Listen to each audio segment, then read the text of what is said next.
Ayan, Uwa, Baguio. May galit ka po ba? Ayan guys, naglilinis.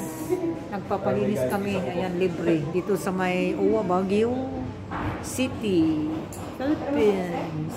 Hindi, piling ko lang. Inuunahan ko lang. Para ready. Huwag naman ganun, sir. Baka mga, hindi yung teacher na ako. Baka mga... Ay, hindi. Hindi masakit. Baka mababang review. Bigla ako ibagsak. Hindi pa tumatawa. Ay, masakit na doon. Ayan daw, oh, naglilinis ng pupo. Ayan. Training daw. Ayan.